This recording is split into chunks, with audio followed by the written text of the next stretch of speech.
I'm here to do a demo uh, on how to install Telnet and SSH on a CentOS and Ubuntu device. Um, I already pre-did it a while ago, but I'm just gonna go through the steps on how I was able to make the installation work properly. So on the CentOS first, we try to install Telnet using the command yum install telnet telnet server -y, and then it would look at your repository, and once you configure you have the right repository, it's gonna find it, and then there will be an option for you to click yes to install the program. And then afterwards,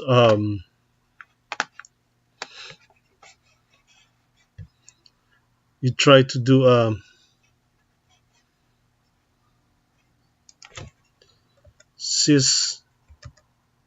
systemctl start telnet socket,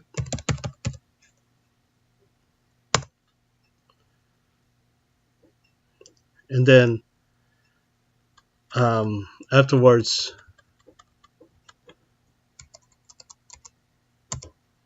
you do enable systemctl enable telnet socket,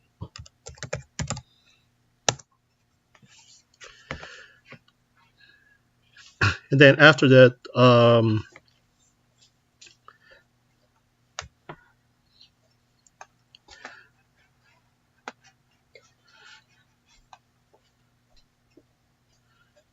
you go to vim, or you go to usr vim telnet. So you could use vim or vi to edit that file. So in my case, I don't have that file, so I created that file.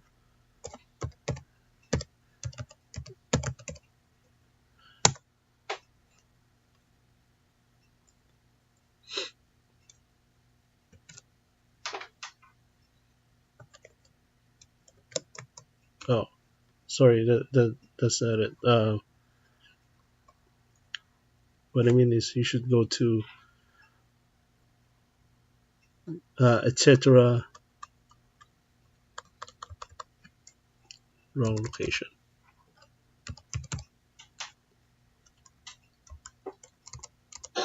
Etc.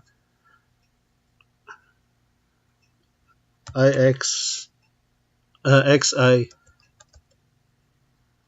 I net that d,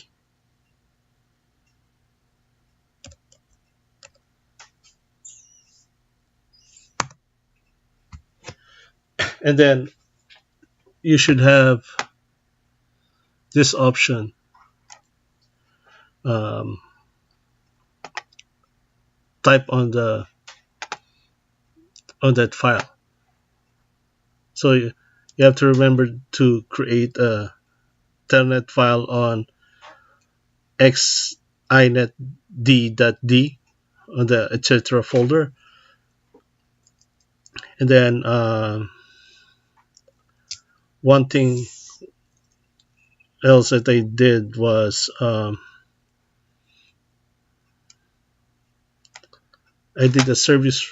So I'll exit out of this. So colon Q,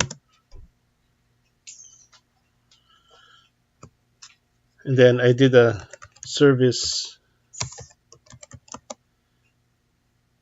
xinetd restart to restart the service.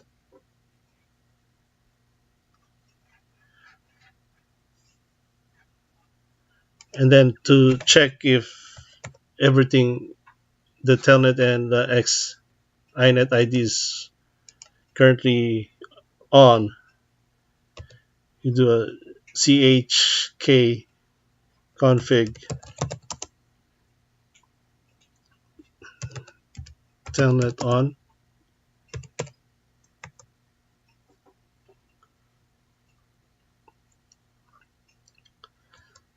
and then you do the same thing to X inet D.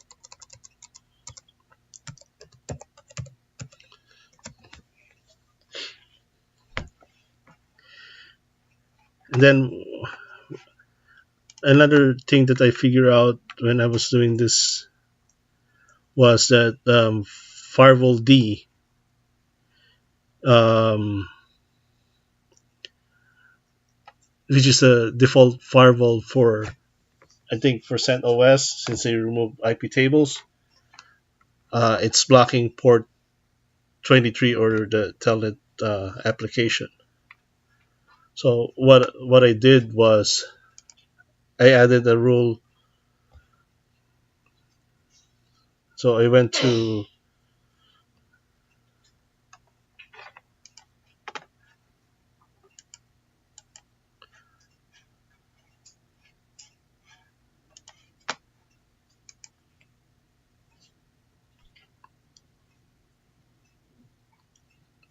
so I type firewall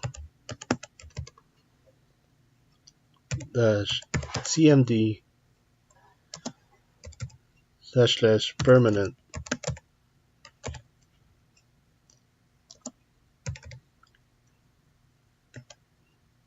minus minus add port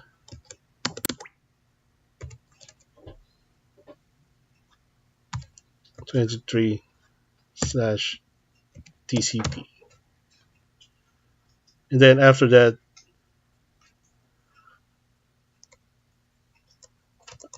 I did a reload.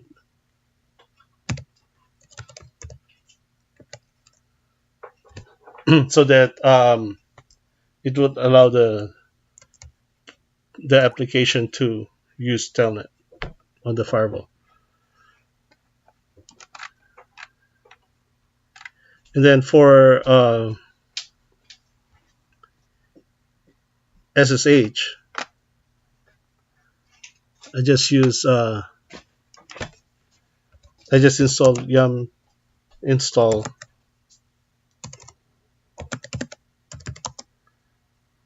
open SSH server open SSH client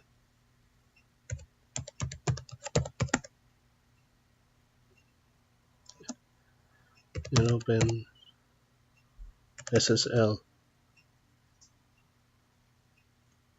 libs for libraries. So again, I already did this install, so it's gonna say it's already installed on this setup. And then after that,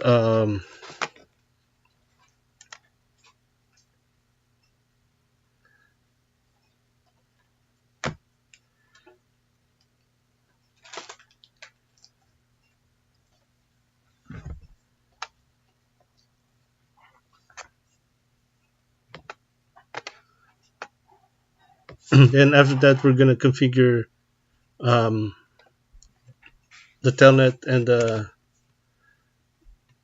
SSH for Ubuntu server. So for the Ubuntu server, you do, you do app get install telnet.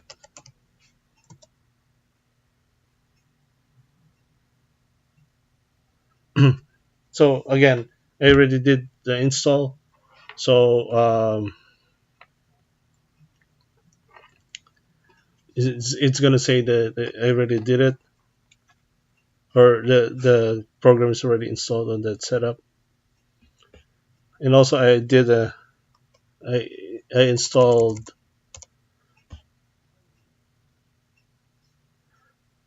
xinet d and telnet d.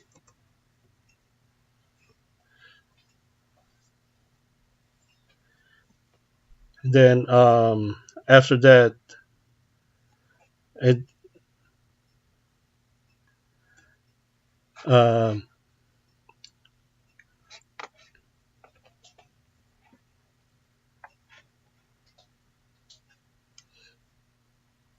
I went and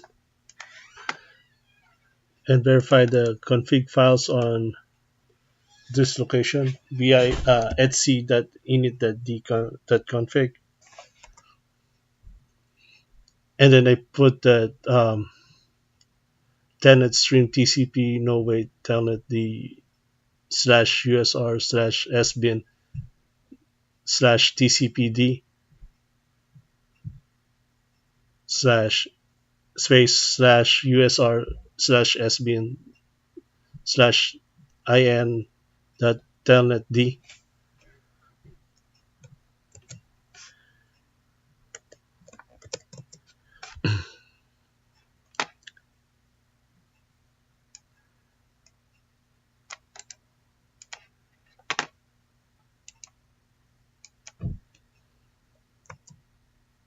And also uh,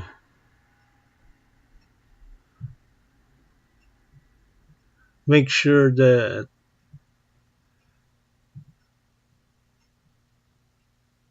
I believe I uncommented.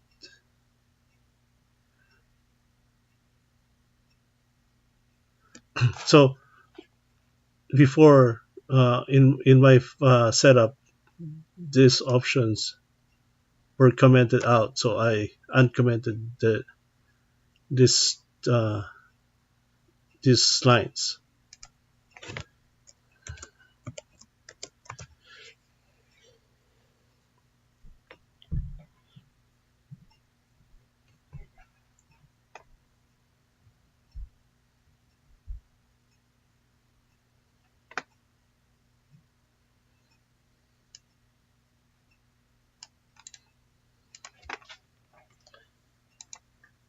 And then on the services tab, I make sure that if you scroll down, that the telnet is not commented out. Just there, because for my setup that was commented out. And then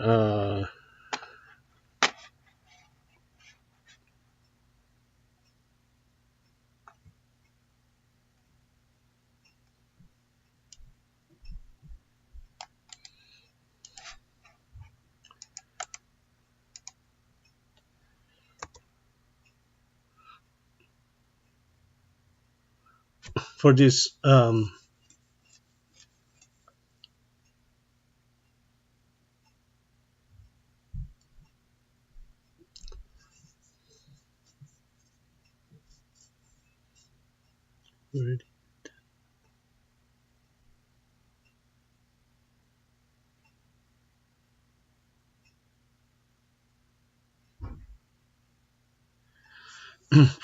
for this setup, this one was commented out also uh, on my setup, so I just uncommented this options.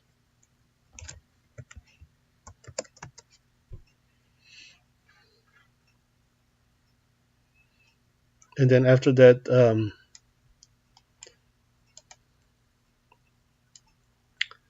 I did X, X inetd restart with so the directory is in the slash etc slash init.d.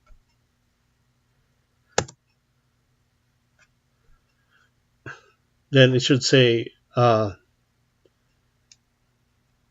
this section saying start running and then the process ID. And then for SSH,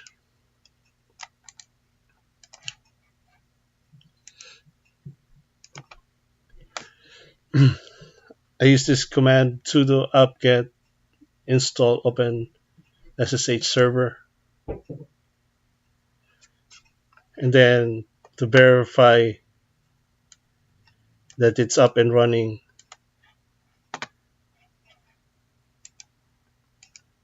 you do a sudo service SSH status, which would it should say start running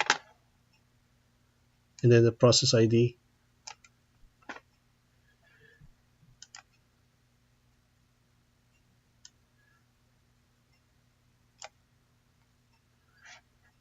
No, but in my case a while ago, when I did that, since I just installed the OpenSSH, it didn't come out with the status saying start running. So what I did was, instead of restart, instead of status, I did the restart, or a start. I mean, oh, I have to sub it.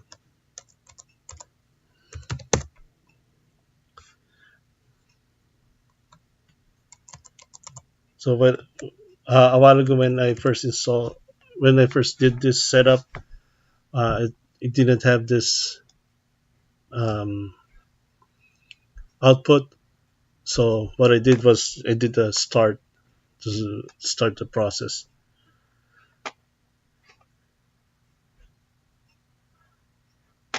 and then you verify the sshd config file that 41 422 is not commented out, because mine was commented out a while ago, and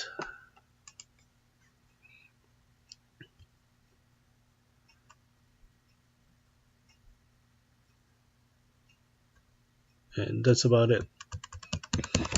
So now we're gonna do a test on the Telnet and SSH, and then afterwards I'm gonna do a video uh, using Wireshark and two Cisco routers to verify the difference between a Telnet and a SSH in terms of security. So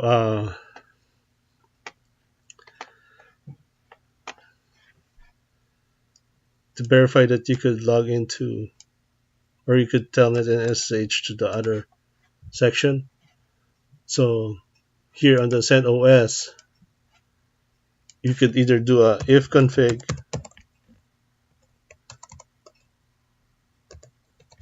/a, and then scroll up. So for VirtualBox, I configured one for NAT and one for host adapter. So this is my host adapter. That's the one that you're gonna telnet into.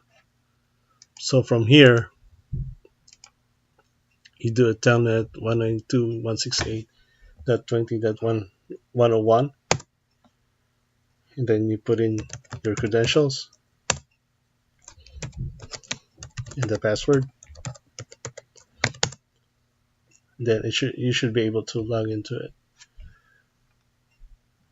So for SSH, we could also test that one.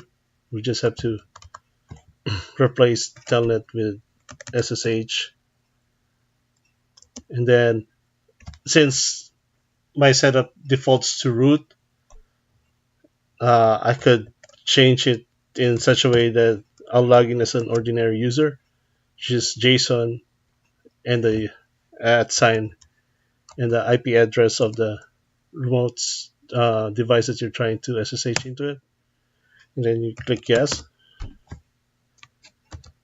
and then you type the password.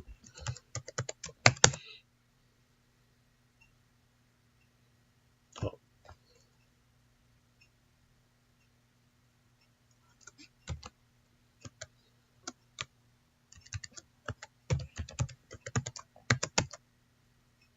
I just typed the wrong password.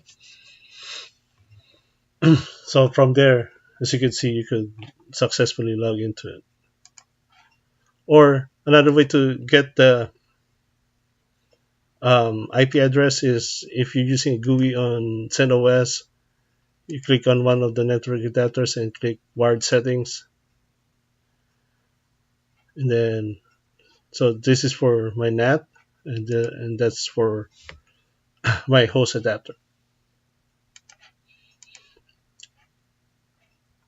So to test back on the CentOS, to do it, to test the Ubuntu section, if we could log in to it using Telnet and SSH, we also do the same command, ipconfig /a,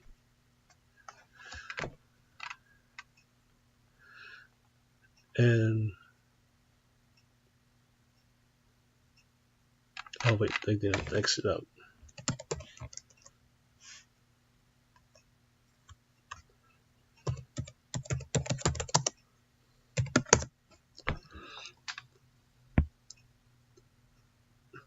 So that's the IP address for my host bus adapter.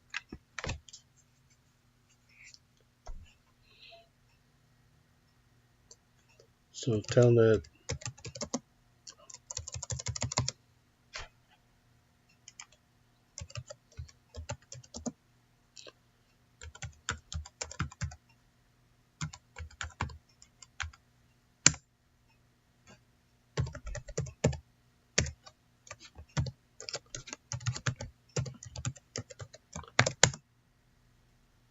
as you can see, it works. And then for um, SSH, you do a similar setup.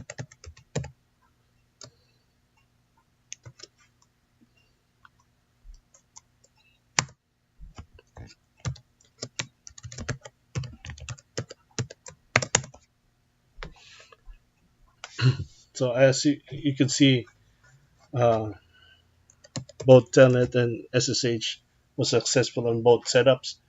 On my next video, I'm gonna do um, Wireshark and RIP configuration, and the setup for the Wireshark is we're gonna snip the packets using the we're gonna snip the packets while we use Telnet and while we use SSH to see the difference. Thank you very much, and I hope you subscribe.